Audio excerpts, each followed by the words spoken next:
Greetings. Welcome, everyone, to another Wednesday evening with the Clear Mountain Monastery community. This evening, as you can see, we're blessed to be with Ajahn Sona. Lumpur, thank you very much for joining us. You're welcome. Well, if you'll allow me, I'm just going to read a short bio for anyone who doesn't yet know you. So Ajahn Sona, born in Canada in 1954, embarked on a spiritual journey after encountering Buddhist wisdom. Initially a classical guitarist, he became a lay hermit in British Columbia's Coast Mountain region. In 1989, he ordained as a Theravada monk under Bhante Gunaratana at the Bhavana Society in West Virginia. He further trained for over 3 years at monasteries in the Ajahn Chah tradition in northeast Thailand, particularly at Wat Ba Nanachat. Returning to Canada in 1994, Ajahn Sona helped establish the original Birken Forest Monastery near Pemberton, British Columbia, and through several subsequent incarnations has since guided the monastery, also known as Sitavana, or Cool Forest Grove, to its current secluded, fully off-grid location south of Kamloops, British Columbia. After over 30 years in robes, his closest disciples now refer to him as Lumpur. Lumpur meaning Venerable Father. So, yeah, thank you for taking the time, Lumpur. Yeah. And everybody who's joining. Yes. So we thought maybe to start off asking you some questions about the interview that we did with Professor Solomon last week. And yeah, I heard that you had watched that, and just curious, what were your impressions? What were your takeaways from that? Well, I was very surprised and pleased to see that you had managed to catch an interview with him. It's nice that he's open to that. He's used to being, doing university presentations, but this is the age of interviews, the YouTube thing and the live streams. And so it's quite amazing who you get to see and who you can, everybody's got a little computer in their bedroom. See him giving the interview from his bedroom. So it was nice to see him. I have listened to a few of his talks at like conferences, university stuff, online, not in person. And he's important.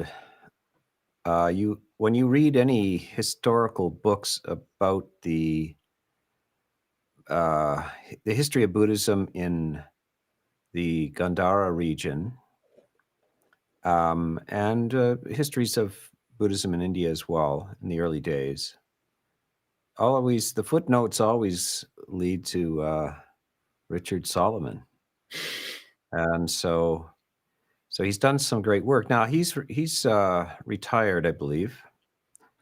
And so he's been at this for a long time.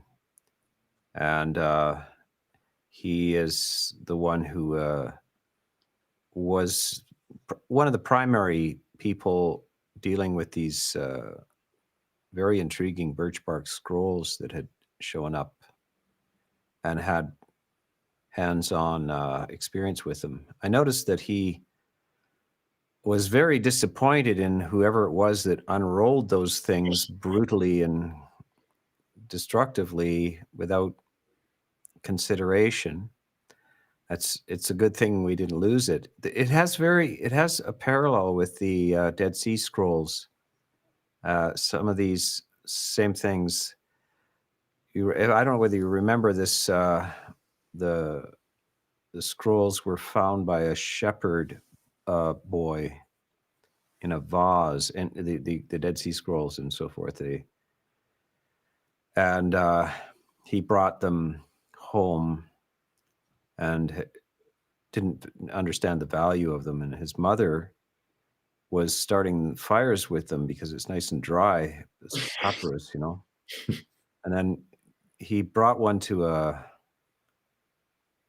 dealer in archaeology in Jerusalem, and it turns out valuable. So he went back because they paid for them.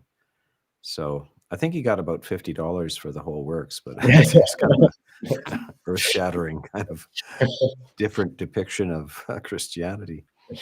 So some of these birch bark scrolls, by the way, he didn't really cover it, but we say they're from Afghanistan area, this and that, but really nobody.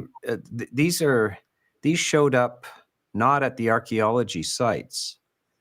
They had been removed by who knows who, and they were in containers. And so one of the problems is that we don't know exactly where they came from. Probably it was probably illegal to remove them.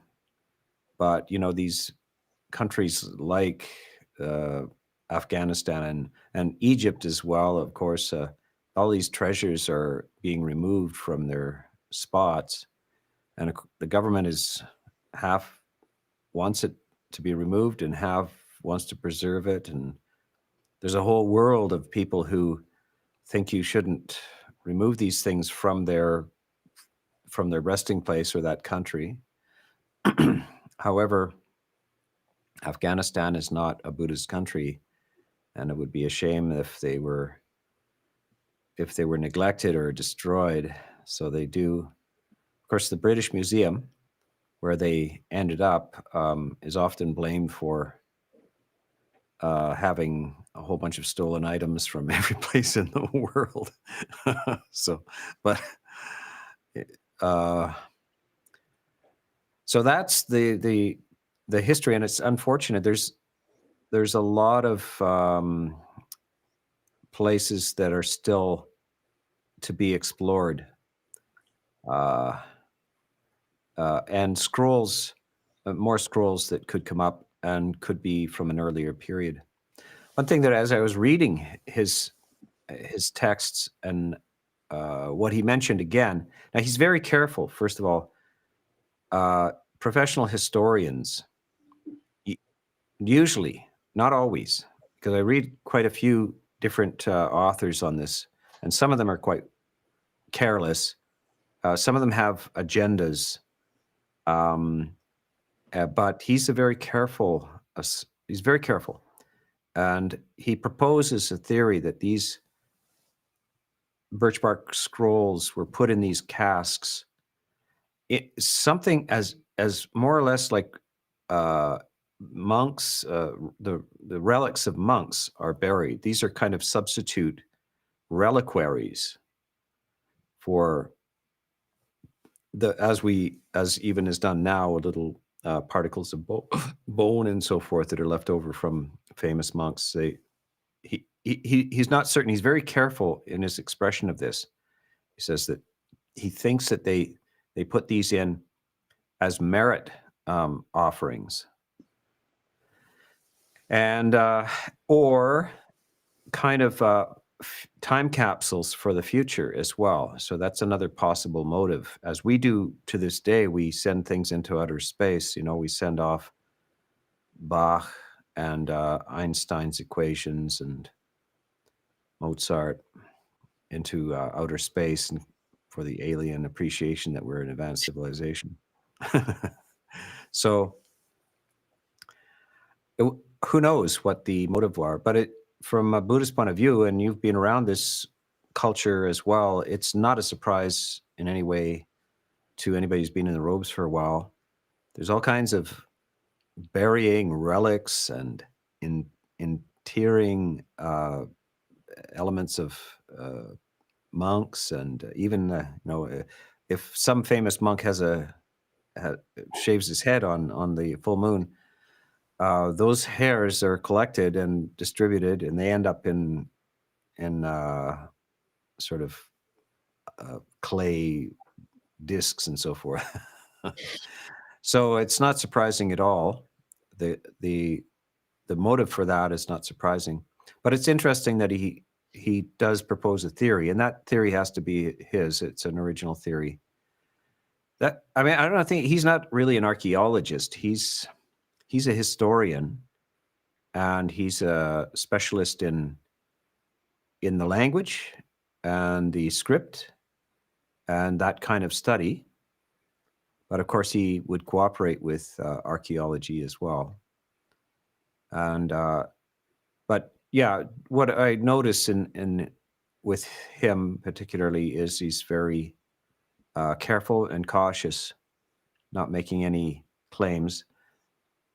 Some of the things he said, I assume I say them rather casually, like so I'm in a more easygoing, speculative type of mood for these things, because you have to be to be precise and scientific is difficult, and quite often these things, archaeology that people spend 30 years at can be just wiped out in a second by a new technology like DNA. So a lot of the archaeology speculations about the inhabitants of India and the antiquity of when they arrived or if they did not arrive, and what they found at certain sites can vanish in 30 years of archaeology effort, and theories can disappear in an eye, a blink of an eye, with DNA. And this DNA is changing our understanding of history, and probably will play out even in these kind of discoveries, and especially around in the Gandharan area. Yeah. Longpor, if we can then take a walk on the wild side, and if you wouldn't mind telling us a bit about just giving people an overview of maybe a brief one so we can put questions around it as well. But what is one of your hypotheses or your thinking about what the Gandharan scrolls could suggest in terms of the writing down of the polycanon, or the canon rather, and I guess you could mix in Greek monks there as well, if you have the time and the bandwidth. But I'd be curious about that summary, and also what the implications of the canon being written down earlier would be, what that could lead to. That might be too many questions at once, but I thought I'd put it all out there. It's fine. And I noticed that you did ask him, what was there anything jarring in there, startling? Was there a fifth noble truth? He said, no, there was a speculative question of if there was a fifth noble truth, but no, there was no fifth noble truth. So they, some of these Gandharan scriptures have some very early things, and one of them is the Rhinoceros Sutta. And that's considered a very early, it's in the Pali Canon as well. And so that's a very interesting thing to find in the Gandharan rules. What's interesting about that is some monks, these being translated, some Theravada monks really like the Rhinoceros Sutta, because it is sort of an advocacy of living on your own rather than in a group. But what really comes up here is that it seems that it was said by a Pacceka Buddha. It wasn't necessarily attributed to the Buddha. So then this is something your audience maybe not be familiar with this, but there's another kind of Buddha, and they're called instead of a Sama Sambuddha, they're called a Pacceka Buddha, and Pacceka means like silent or solitary as well. And they arise they arise as a Buddha, almost the equivalent of a Sama Sambuddha, at a time when there is no teaching. So they're self-enlightened, but they don't have the charisma or some of the paramis, the perfections of character, to initiate a religious movement. And that's all that's missing there. So they live alone. But somehow this ideal came in there. I don't know. Of course, it's purely speculative. We don't have any historical knowledge of Pacceka Buddhas. Pacceka Buddha is a very interesting Actually, I like the idea of a Pacheco Buddha. I was on a call with the other abbots of the branch monasteries today, and one of the things I said, we were chatting about some of this, actually, the Gandhāra and stuff. And one of the things about Buddhism that I appreciate is that the Buddha hesitated to teach. After attaining enlightenment, he thought, I don't know whether I want to bother with this, teaching stuff. I'm done. Which is a very relaxed attitude. We come from the Western culture where you have to kind of be a missionary about everything, about health foods, and you got to be a missionary about science. You got to be a missionary about Christianity. You're kind of in a driven condition where you have social duties and activities. But this Pacheco Buddha seems to be content not to have taught. That's found in this early period as well, in the Gandharan thing.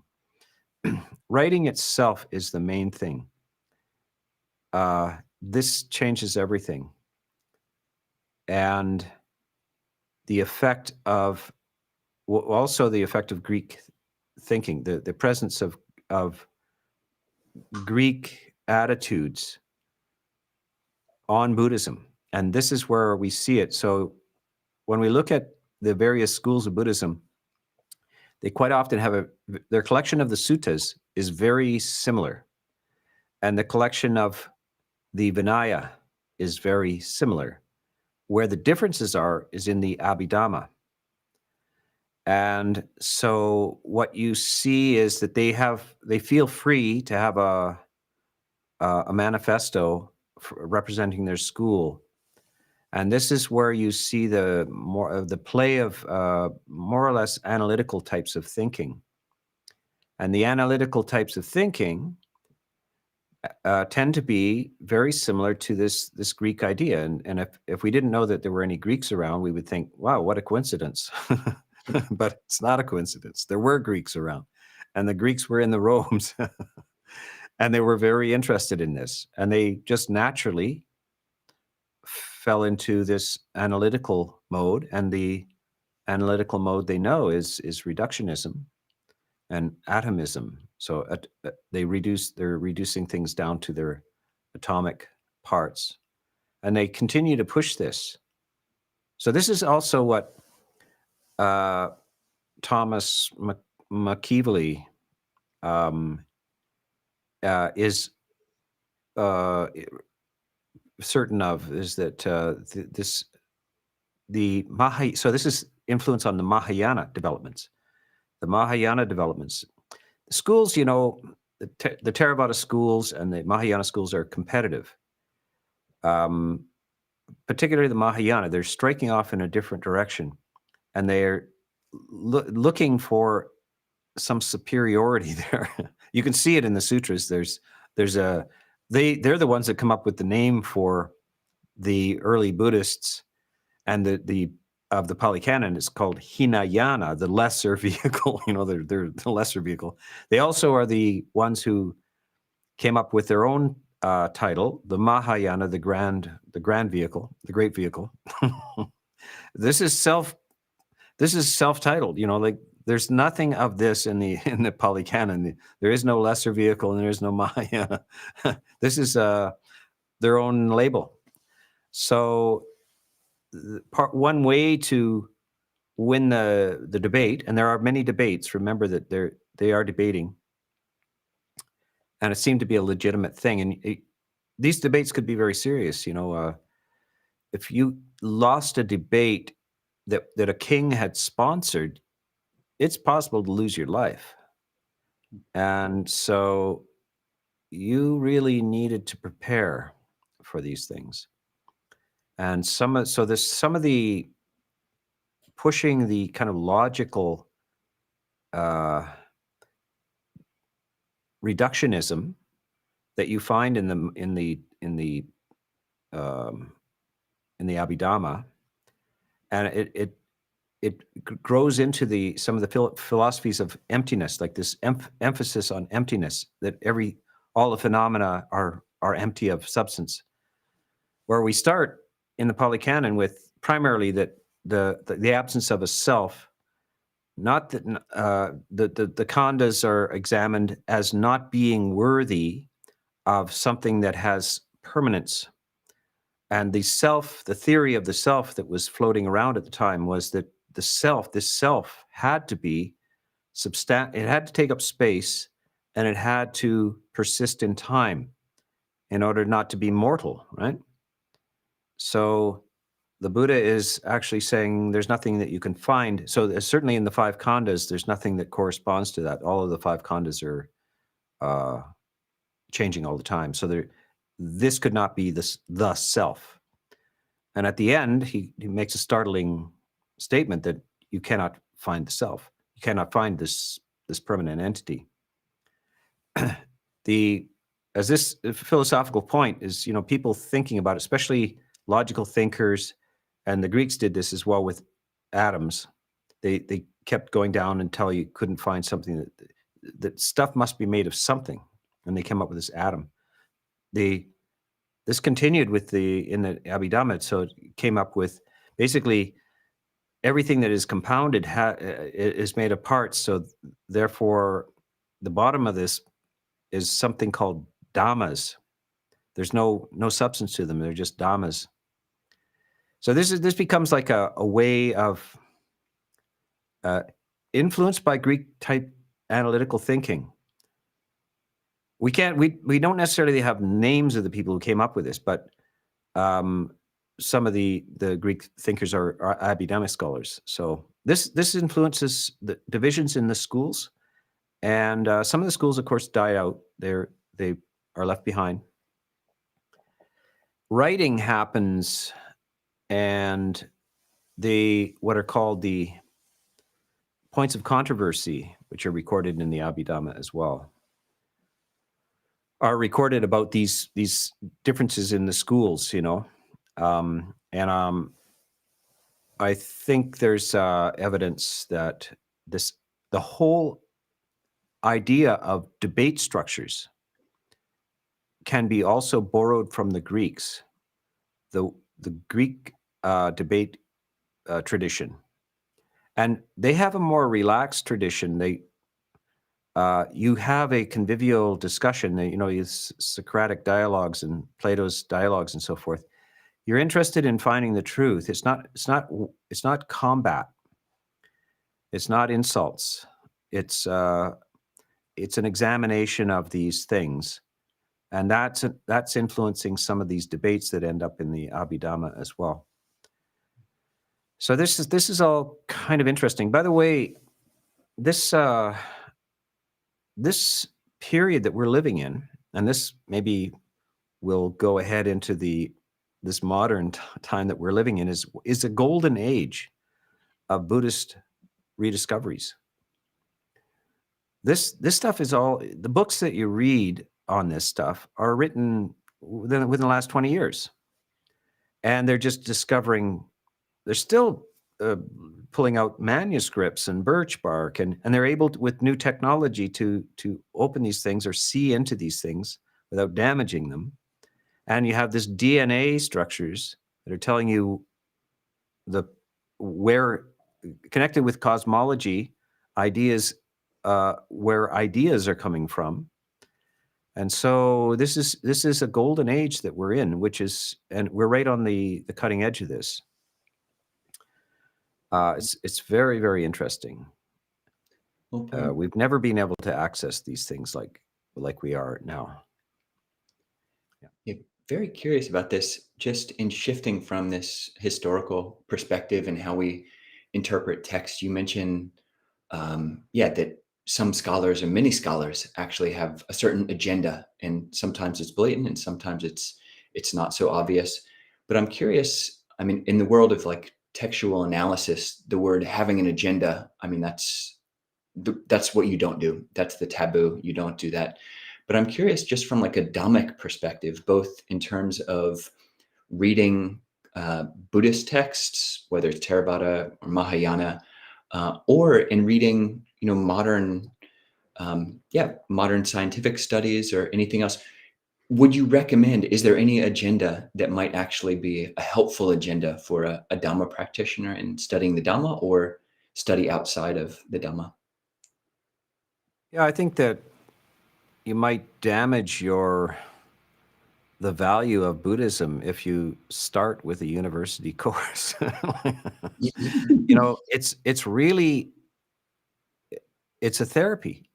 It's not, it's kind of like, I don't know, studying Freud, just as a artifact of history or something. Uh, this is intended to reduce human suffering, and it's a shame to turn it into an intellectual tennis game, and you can. And these schools do that as well. They are willing to, you can just see the agendas in some of the longer sutras. The reason why they don't have so much in the way of agendas in the Pali Canon is that these schools had not developed yet.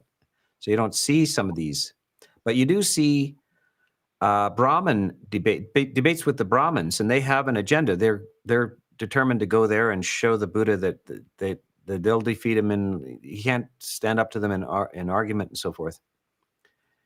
By the way, this is something that the Buddhists turn out to be very, very good at debates, and you see that the Buddha changing people's minds. People come over from Brahmanism to Buddhism. You will not find a single convert of Buddhism to Brahmanism. Why is that? Any guesses, gentlemen, why that would be? I mean, you certainly find a lot of some level of converts from Buddhism to Advaita, but I mean, that's certainly a different thing from Brahmanism.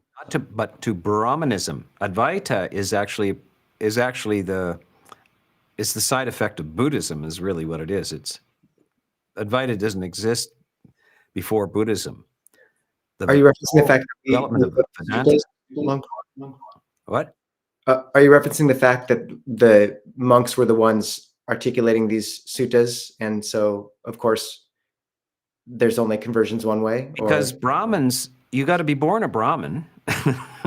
Brahmanism isn't something you picked up along the way. They don't want you being a Brahmin. They don't want converts. Brahmanism is something like Judaism. They're not looking for converts. And so they're called more or less primary religions. And it's more like secondary religions like Buddhism that allow conversion from anybody. Yeah. So these arguments, the Brahmins aren't arguing usually on the basis of logic or anything like that, because their structure is not based in logic. They're based in spells and being a part of a lineage, of a family, and so forth. So you remember this Kalama Sutta, where the Buddha is asked by the Kalamas, how do we choose our things? And one of the things is not by authority and not by history. So not by lineage and not by authority. So this is the Brahmanical approach to things. They don't really have good tools for arguments. And so that's why you see Brahmins converting to Buddhism, but there's no real, it's a one-way thing. You can't really, they don't want you. You're not born into the Brahmin family as a ritualist and so forth. So you see that the Buddhism, this is the two things that both the Greeks and the Buddhists have, is an interesting way of discussing things, arguing, having a structure of examining and arguing about things in a rational way, bringing up various points this way and that way. And that is particularly strong in the Greeks as well. And the Buddhists, I think, in Gandhāra actually pick up from that style, this argument style, this presentation. The Buddha, of course, is very good in saying, you can't go with the idea of doing something tricky to win the argument. And you can't lie even to win the argument. If you go there defend your position, but you can't use any dirty tactics. So it's the absence of you don't use rhetoric. This is what the Socrates is doing as well. So and Plato, they despise rhetoric. Now, for the audiences listening to us, I imagine many of you are Americans, and what's being flung around on television with these politicians is rhetoric. Is a lot of emotionalism, and it's not rational argument. It's all kinds of emotive kind of talk. And by the way, it tends to, according to the great philosophers like Plato and so forth, unfortunately, that tends to win. They win the elections with rhetoric, and it's very unfortunate that they do. They don't win it with rational argument. But this is the Buddha is saying, it's not just, don't win it just by emotion. You have, don't stoop to that level. Thank you, Lumpur Cup. Got a different question. This is, so how do Thai forest Ajahns explain the chitta's nature and its persistence after death? And how is this reconciled with the Pali Canon teachings? What are the practical and philosophical implications for us of this? Well, Not a they softball. use this word, the chit, and so forth, in a kind of a unorthodox way. It becomes a thing. It's a handy, I think it's probably a handy way of talking. And I think perhaps for just the sake of communication. So when the chitta is just the mind, in the Pali, it's just mind, and there's chaitasikas, thought, the flows of thought, streams of thought, and so forth. They have very formal, precise definitions of all of these aspects of the mind. But I think, in the Northeast, the Isan, the forest tradition, and so forth, they use this. They talk about the chit, and it's kind of like a thing that goes out of you, and it's almost like a soul or something like that. So I think it's just a way of talking. It shouldn't be taken too literally. It's just an easy way to talk about things without getting too technical. Like, you don't find Abhidhamma teachings in the forest tradition, more or less it's bypass. Actually, it's quite wise that they do tend to set aside Abhidhamma. I know Ajahn Chah's the famous little talk he gave in, I think it was in London. There was a woman who was an Abhidhamma scholar. I think she was Dutch. And she had come to hear a talk with Ajahn Chah in London. And she asked him an Abhidhamma question. And he said, you're kind of like a person who has a goose, and the goose lays eggs, and it craps a lot as well. So you're following this goose around and picking up the crap instead of the eggs. And that was just kind of dismissal of her Abhidhamma question. So they're not too hot on the microscopic precision and so forth, but these are just ways of expression. I wouldn't take it too seriously if you want to understand the departure, what departs from the body, what persists in rebirth, what is it that is reborn, etc. It requires a very careful answer because, of course, we have this famous dialogue with, I think, the monk Sati, who said, consciousness departs from the body and goes to the next body. And the Buddha called him in and said, monk, what did you say? I don't teach that. But it shouldn't be thought of as that we are annihilated at death, nothing goes on or anything like that. That's not the teaching. But it's very hard to express in ordinary language for the ordinary way we think the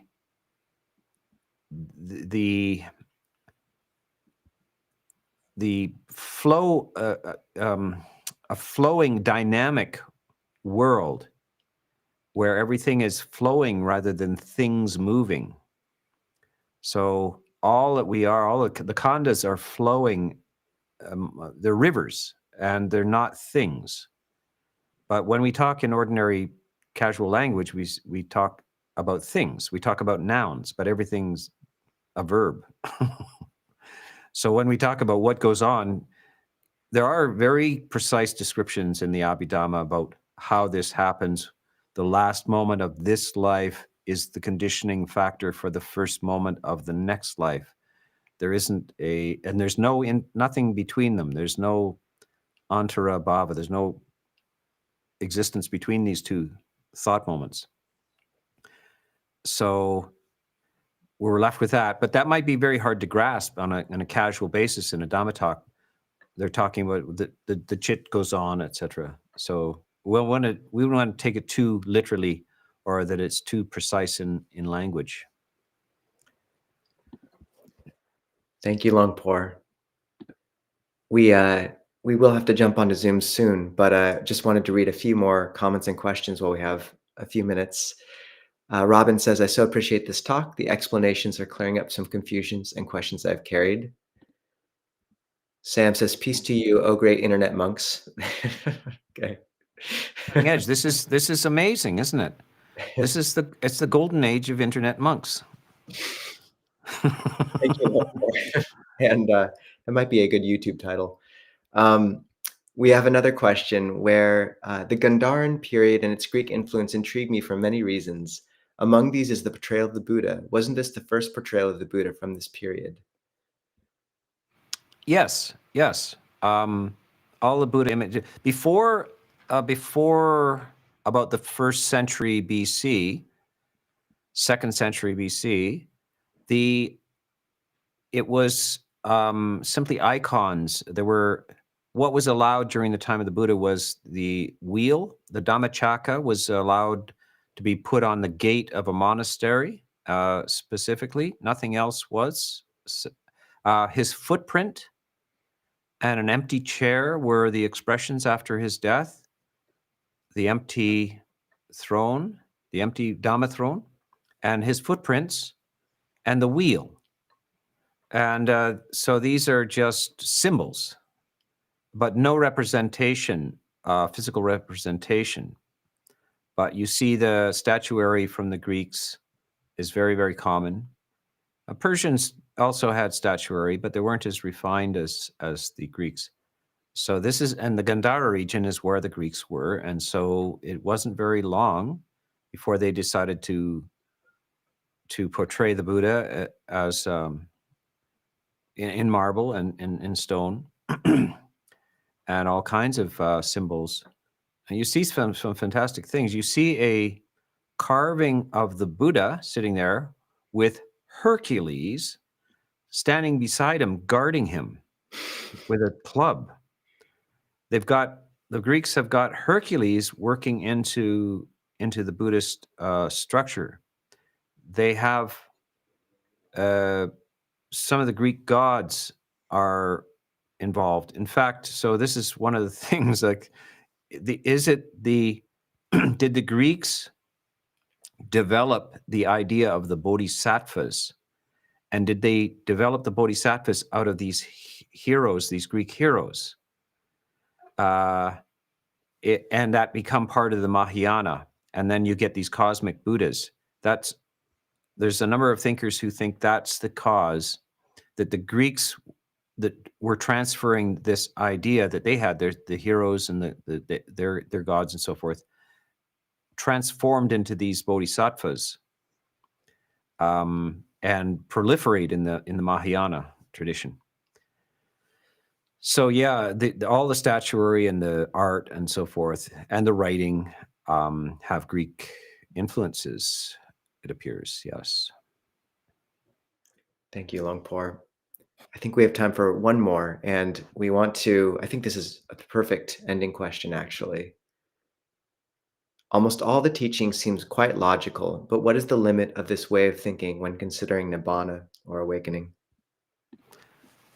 Well, that's my my particular attitude to this, is that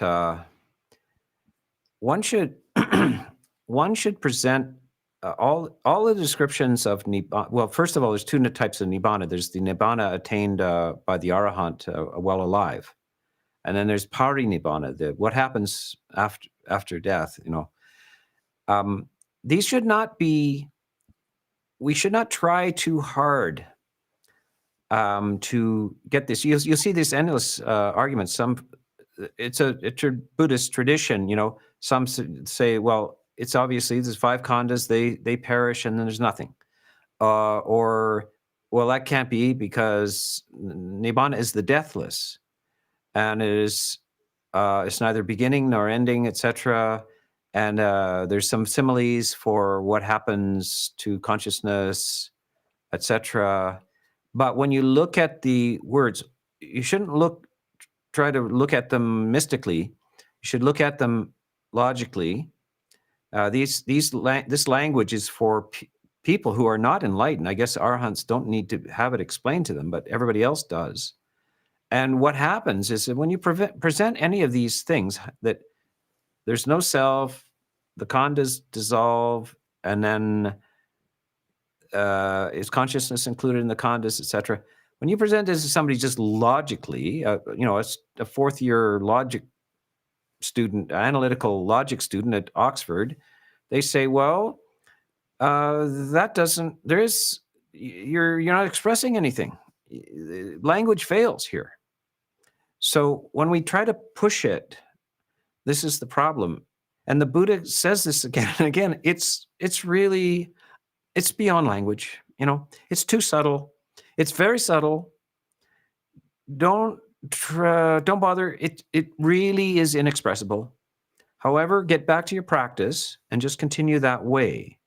And then don't worry your pretty little head about the fact that it's just impossible to think it out. He says this about the beginning of the universe. He says it about space and time. He says it about the body and the mind. I would even say it applies to such things as free will or predestination.